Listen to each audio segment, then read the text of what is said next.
Chapter 1. The Flowering of Human Consciousness. Evocation. Earth, 114 million years ago, one morning just after sunrise. The first flower ever to appear on the planet opens up to receive the rays of the sun. Prior to this momentous event that heralds an evolutionary transformation in the life of plants, the planet had already been covered in vegetation for millions of years. The first flower probably did not survive for long, and flowers must have remained rare and isolated phenomena, since conditions were most likely not yet favorable for widespread flowering to occur. One day, however, the critical threshold was reached, and suddenly there would have been an explosion of color and scent all over the planet, if a perceiving consciousness had been there to witness it. Much later, those delicate and fragrant beings we call flowers would come to play an essential part in the evolution of consciousness of another species. Humans would increasingly be drawn to and fascinated by them. As the consciousness of human beings developed, flowers were most likely the first thing they came to value, which had no utilitarian purpose for them, that is to say, was not linked in some way to survival. They provided inspiration to countless artists, poets, and mystics. Jesus tells us to contemplate the flowers and learn from them how to live. The Buddha is said to have given a silent sermon once, during which he held up a flower and gazed at it. After a while, one of those present, a monk called Mahakasyapa, began to smile. He is said to have been the only one who had understood the sermon. According to legend, that smile, that is to say realization, was handed down by 28 successive masters and much later became the origin of Zen. Seeing beauty in a flower could awaken humans, however briefly, to the beauty that is an essential part of their own innermost being, their true nature. The first recognition of beauty was one of the most significant events in the evolution of human consciousness. The feelings of joy and love are intrinsically connected to that recognition. Without fully realizing it, flowers would become for us an expression in form of that which is most high, most sacred, and ultimately formless within ourselves. Flowers, more fleeting, more ethereal, and more delicate than the plants out of which they emerged, would become like messengers from another realm, like a bridge between the world of physical forms and the formless. They not only had a scent that was delicate and pleasing to humans, but also brought a fragrance from the realm of spirit. Using the word enlightenment in a wider sense than the conventionally accepted one, we could look upon flowers as the enlightenment of plants. Any life form in any realm, mineral, vegetable, animal, or human, can be said to undergo enlightenment.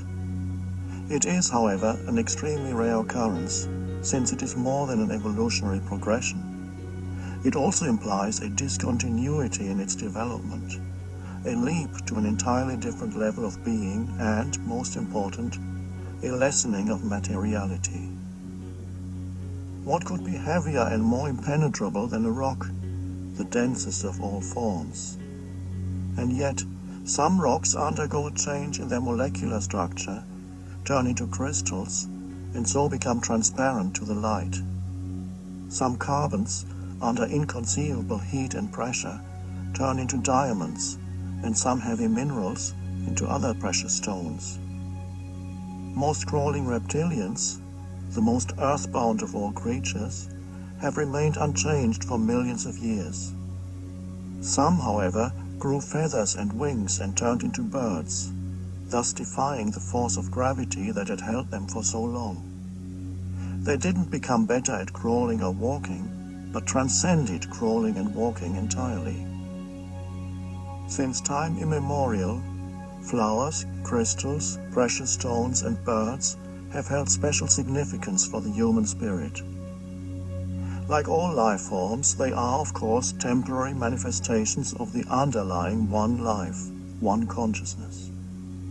Their special significance and the reason why humans feel such fascination for and affinity with them can be attributed to their ethereal quality. Once there is a certain degree of presence, of still and alert attention in human beings' perceptions, they can sense the divine life essence, the one indwelling consciousness or spirit in every creature, every life form, recognize it as one with their own essence, and so love it as themselves. Until this happens, however, most humans see only the outer forms, unaware of the inner essence, just as they are unaware of their own essence and identify only with their own physical and psychological form. In the case of a flower, a crystal, precious stone or bird, however, even someone with little or no presence can occasionally sense that there's more there than the mere physical existence of that form, without knowing that this is the reason why he or she is drawn towards it, feels an affinity with it. Because of its ethereal nature, its form obscures the indwelling spirit to a lesser degree than is the case with other life forms. The exception to this are all newborn life forms, babies, puppies, kittens, lambs, and so on. They are fragile, delicate, not yet firmly established in materiality.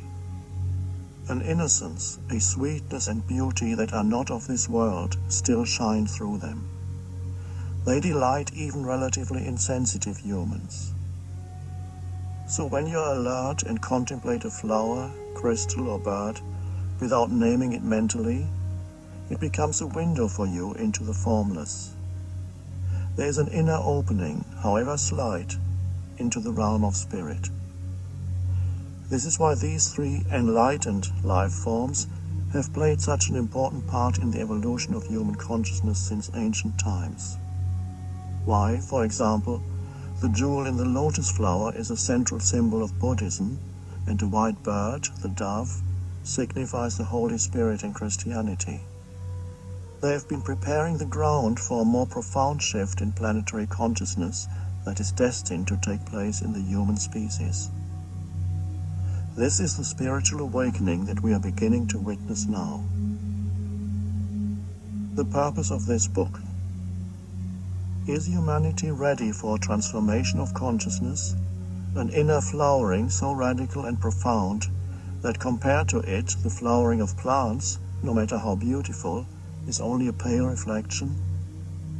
Can human beings lose the density of their conditioned mind structures and become like crystals or precious stones, so to speak, transparent to the light of consciousness? Can they defy the gravitational pull of materialism and materiality and rise above identification with form which keeps the ego in place and condemns them to imprisonment within their own personality? The possibility of such a transformation has been the central message of the great wisdom teachings of humankind. The messengers, Buddha, Jesus, and others, not all of them known, were humanity's early flowers. They were precursors, rare and precious beings. A widespread flowering was not yet possible at that time, and their message became largely misunderstood and often greatly distorted.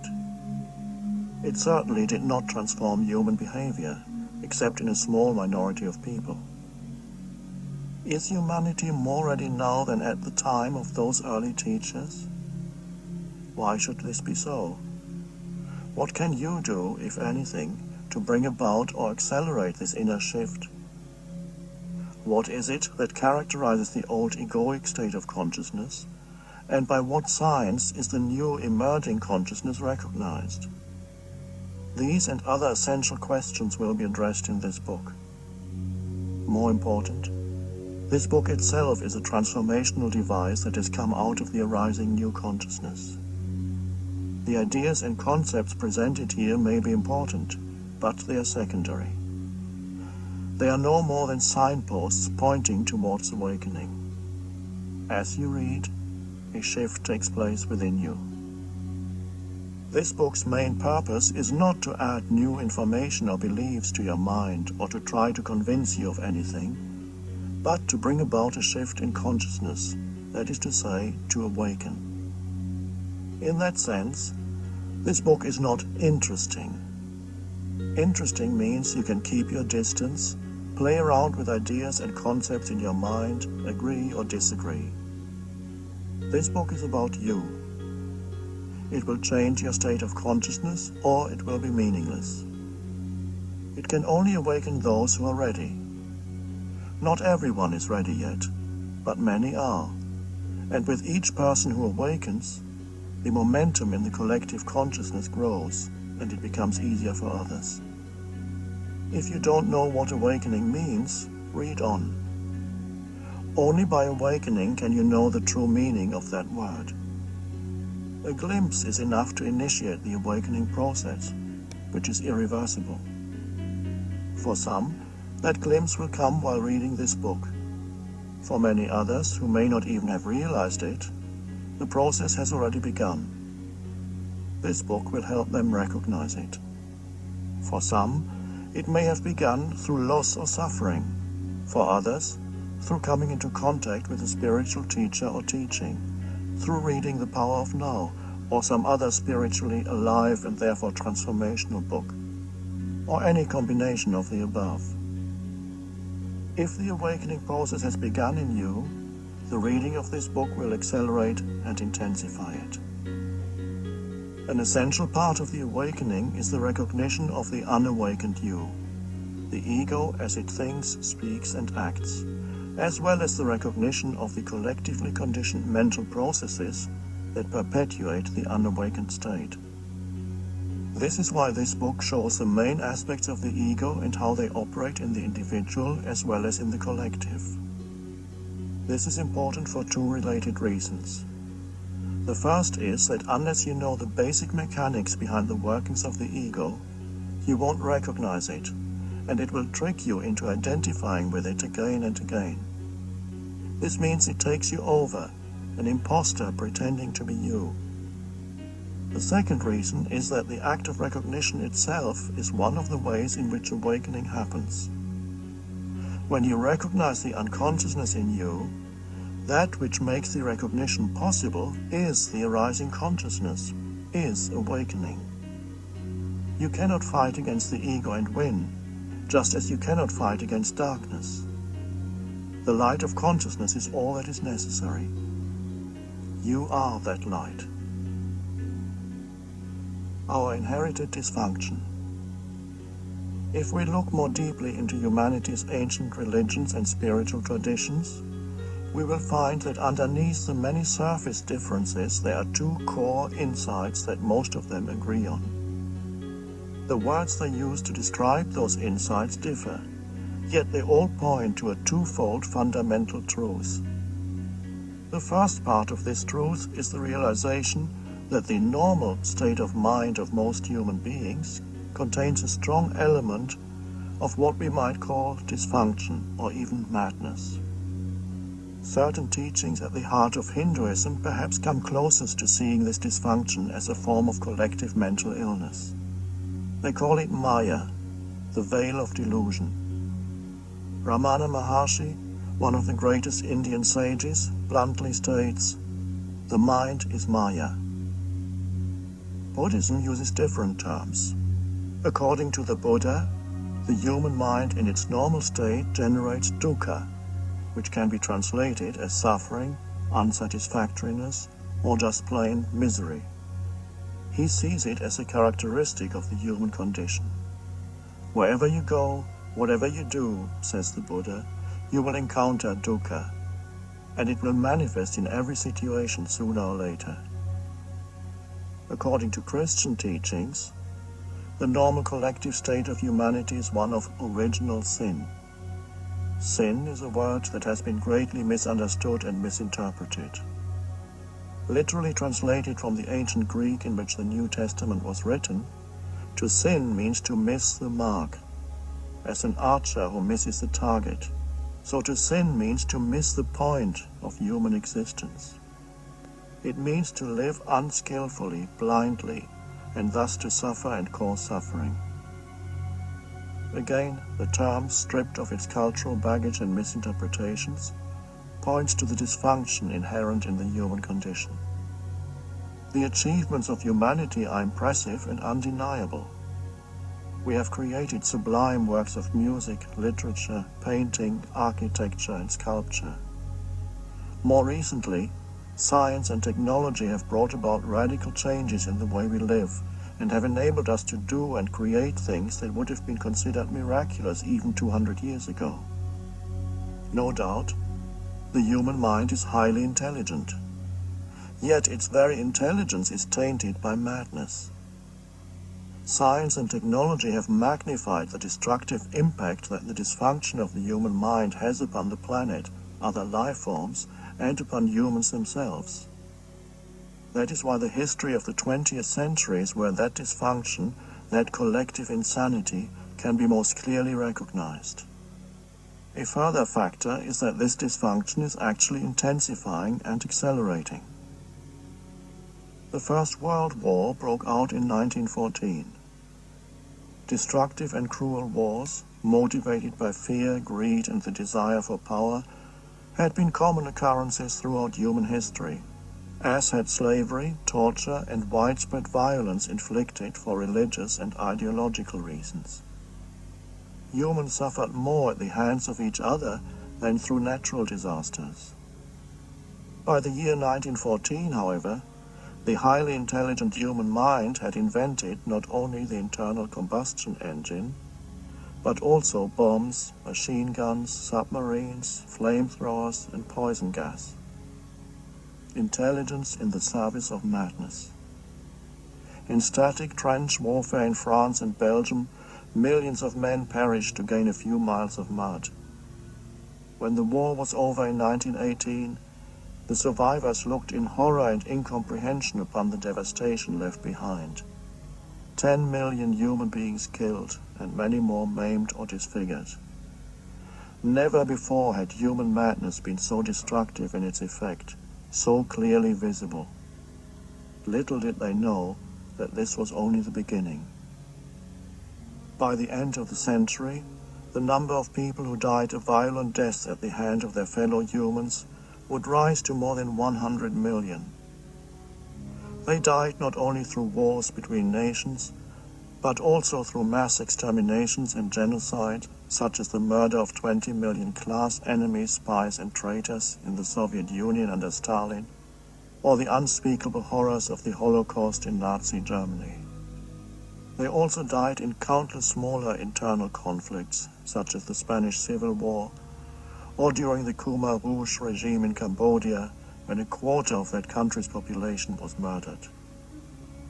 We only need to watch the daily news on television to realize that the madness has not abated, that it is continuing into the 21st century. Another aspect of the collective dysfunction of the human mind is the unprecedented violence that humans are inflicting on other life forms and the planet itself. The destruction of oxygen-producing forests and other plant and animal life, ill treatment of animals in factory farms, and poisoning of rivers, oceans, and air. Driven by greed, ignorant of their connectedness to the whole, humans persist in behavior that, if continued unchecked, can only result in their own destruction. The collective manifestations of the insanity that lies at the heart of the human condition constitute the greater part of human history. It is, to a large extent, a history of madness. If the history of humanity were the clinical case history of a single human being, the diagnosis would have to be chronic paranoid delusions, a pathological propensity to commit murder and acts of extreme violence and cruelty against his perceived enemies, his own unconsciousness projected outward. Criminally insane, with a few brief lucid intervals. Fear, greed, and the desire for power are the psychological motivating forces not only behind warfare and violence between nations, tribes, religions, and ideologies, but also the cause of incessant conflict in personal relationships. They bring about a distortion in your perception of other people and yourself. Through them, you misinterpret every situation, leading to misguided action designed to rid you of fear and satisfy your need for more, a bottomless hole that can never be filled. It is important to realize, however, that fear, greed, and the desire for power are not the dysfunctions that we are speaking of, but are themselves created by the dysfunction, which is a deep-seated collective delusion that lies within the mind of each human being. A number of spiritual teachings tell us to let go of fear and desire. But those spiritual practices are usually unsuccessful. They haven't gone to the root of the dysfunction. Fear, greed, and desire for power are not the ultimate causal factors. Trying to become a good or better human being sounds like a commendable and high-minded thing to do, yet it is an endeavor you cannot ultimately succeed in unless there's a shift in consciousness. This is because it is still part of the same dysfunction, a more subtle and rarefied form of self-enhancement, of desire for more, and a strengthening of one's conceptual identity, one's self-image. You do not become good by trying to be good, but by finding the goodness that is already within you and allowing that goodness to emerge. But it can only emerge if something fundamental changes in your state of consciousness. The history of communism, originally inspired by noble ideals, clearly illustrates what happens when people attempt to change external reality, create a new earth, without any prior change in their inner reality, their state of consciousness. They make plans without taking into account the blueprint for dysfunction that every human being carries within, the ego. The arising new consciousness. Most ancient religions and spiritual traditions share the common insight that our normal state of mind is marred by a fundamental defect. However, out of this insight into the nature of the human condition, we may call it the bad news, arises a second insight, the good news of the possibility of a radical transformation of human consciousness. In Hindu teachings, and sometimes in Buddhism also, this transformation is called enlightenment. In the teachings of Jesus, it is salvation, and in Buddhism it is the end of suffering. Liberation and awakening are other terms used to describe this transformation. The greatest achievements of humanity is not its works of art, science, or technology, but the recognition of its own dysfunction, its own madness. In the distant past, this recognition already came to a few individuals. A man called Gautama Siddhartha, who lived 2,600 years ago in India, was perhaps the first who saw it with absolute clarity. Later, the title Buddha was conferred upon him. Buddha means the awakened one. At about the same time, another of humanity's early awakened teachers emerged in China. His name was Lao Tzu. He left a record of his teachings in the form of one of the most profound spiritual books ever written, the Tao Te Ching. To recognize one's own insanity is, of course, the arising of sanity, the beginning of healing and transcendence. A new dimension of consciousness had begun to emerge on the planet, a first tentative flowering. Those rare individuals then spoke to their contemporaries. They spoke of sin, of suffering, of delusion. They said, "Look how you live. See what you're doing, the suffering you create." They then pointed to the possibility of awakening from the collective nightmare of normal human existence. They showed the way. The world was not yet ready for them, and yet they were a vital and necessary part of human awakening. Inevitably, they were mostly misunderstood by their contemporaries, as well as by subsequent generations. Their teachings, although both simple and powerful, became distorted and misinterpreted, in some cases even as they were recorded in writing by their disciples.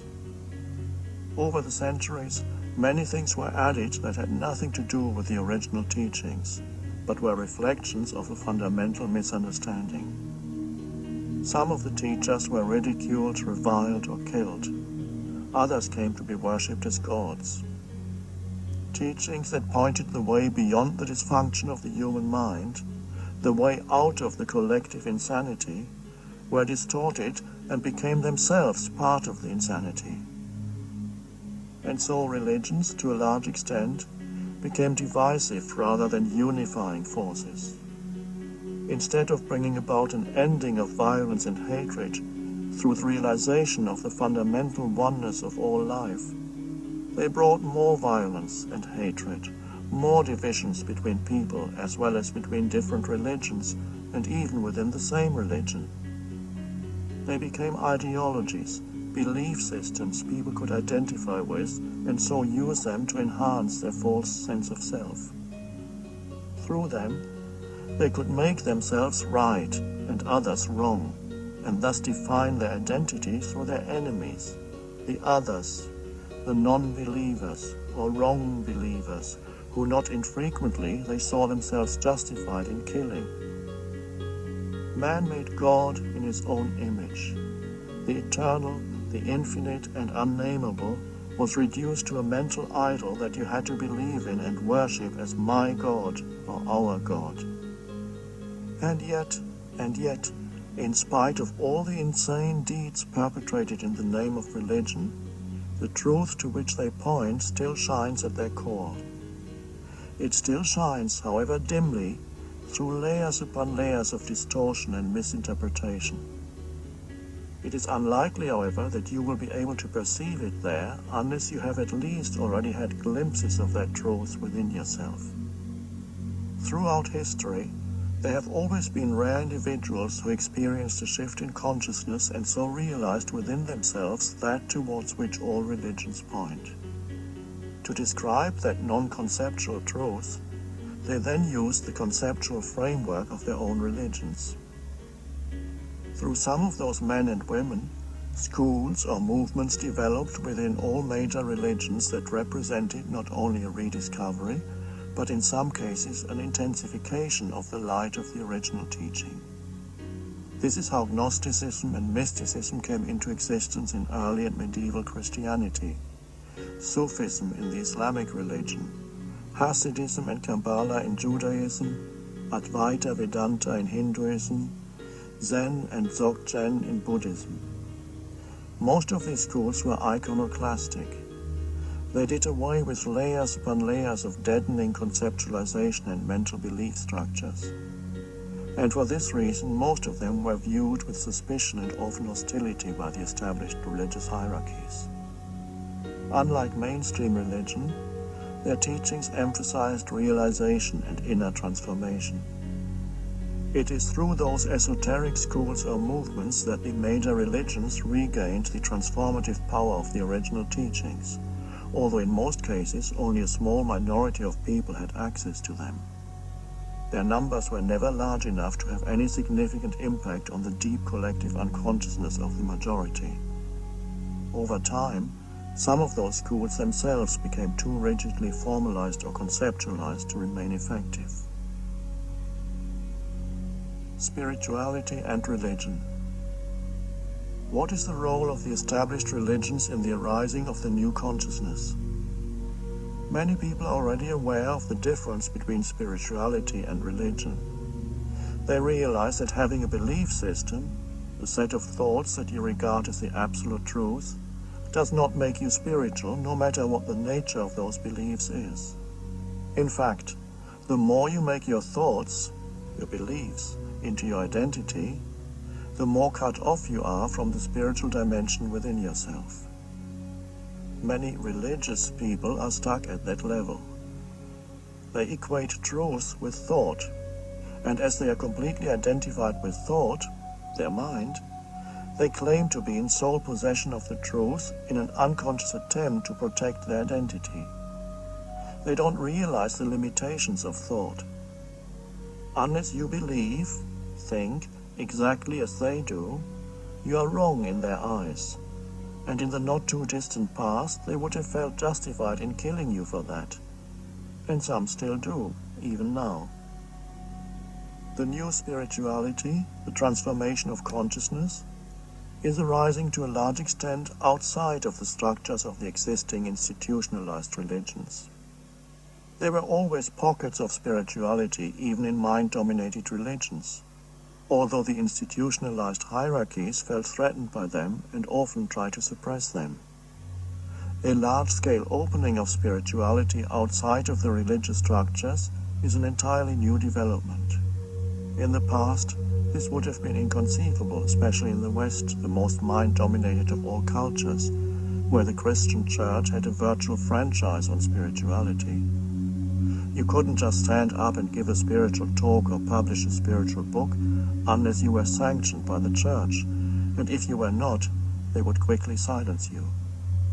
But now, even within certain churches and religions, there are signs of change. It is heartwarming, and one is grateful for even the slightest signs of openness, such as Pope John Paul II visiting a mosque as well as a synagogue. Partly as a result of the spiritual teachings that have arisen outside the established religions, but also due to an influx of the ancient Eastern wisdom teachings, a growing number of followers of traditional religions are able to let go of identification with form, dogma, and rigid belief systems, and discover the original depths that is hidden within their own spiritual tradition, at the same time as they discover the depths within themselves.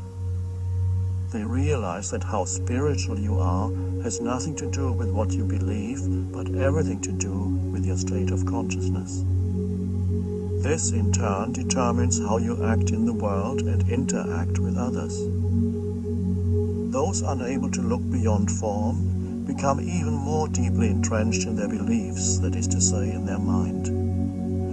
We are witnessing not only an unprecedented influx of consciousness at this time, but also an entrenchment and intensification of the ego. Some religious institutions will be open to the new consciousness. Others will harden their doctrinal positions and become part of all those other man-made structures through which the collective ego will defend itself and fight back. Some churches, sects, cults, or religious movements are basically collective egoic entities, as rigidly identified with their mental positions as the followers of any political ideology which is close to any alternative interpretation of reality.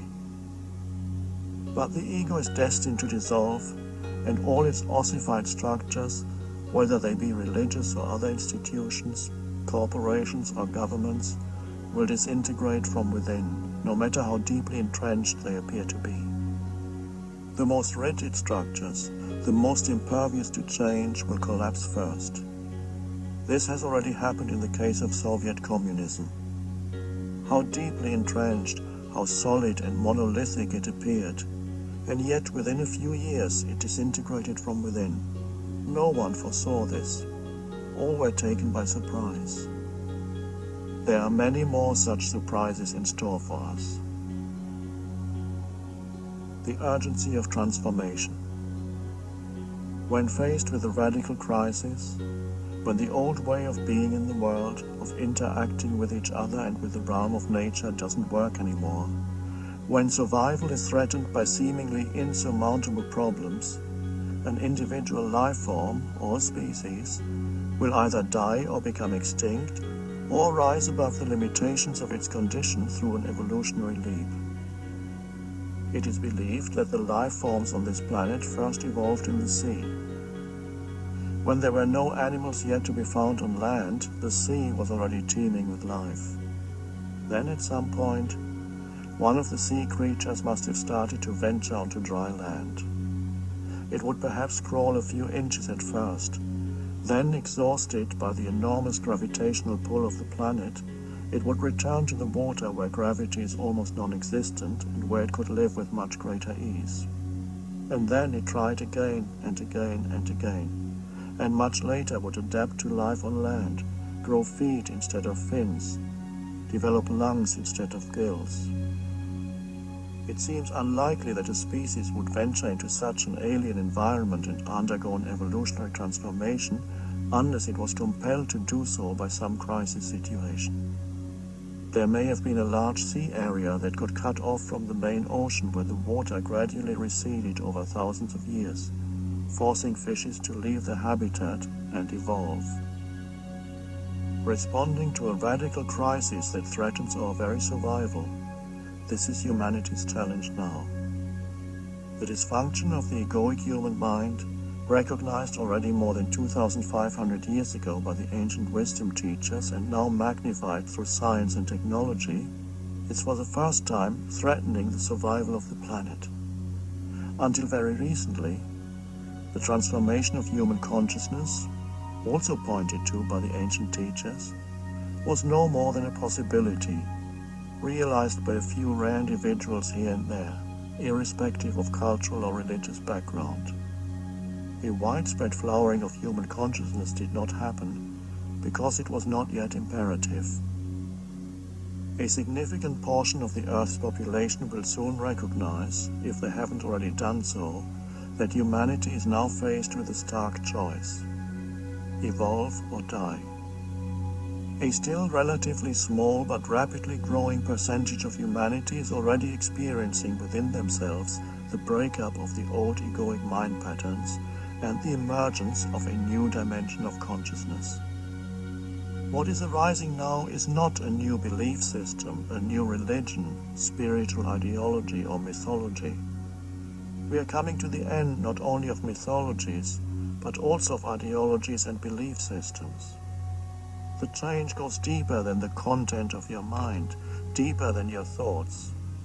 In fact, at the heart of the new consciousness lies the transcendence of thought, the newfound ability of rising above thought, of realizing a dimension within yourself that is infinitely more vast than thought.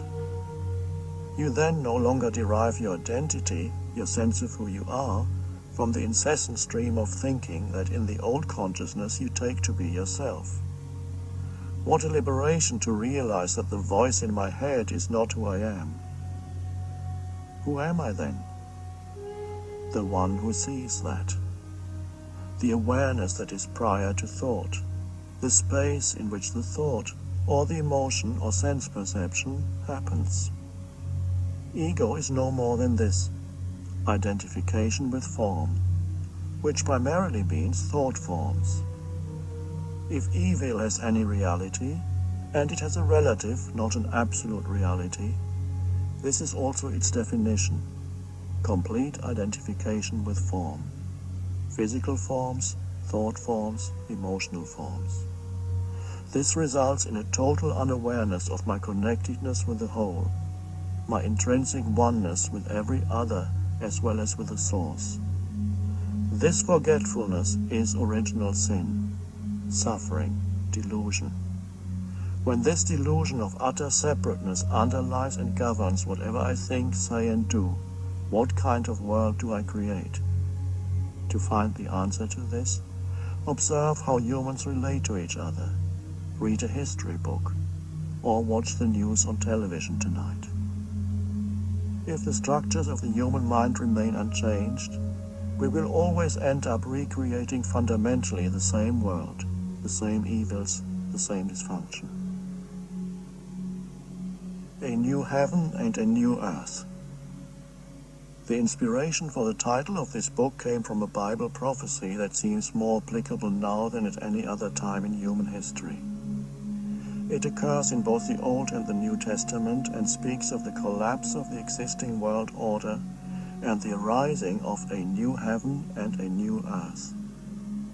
We need to understand here that heaven is not a location, but refers to the inner realm of consciousness. This is the esoteric meaning of the word, and this is also its meaning in the teachings of Jesus. Earth, on the other hand, is the outer manifestation in form, which is always a reflection of the inner.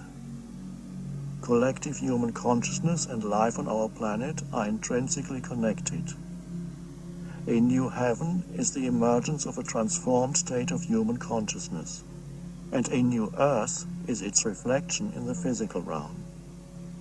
Since human life and human consciousness are intrinsically one with the life of the planet, as the old consciousness dissolves, there are bound to be synchronistic geographic and climatic natural upheavals in many parts of the planet, some of which we are already witnessing now. End of chapter 1.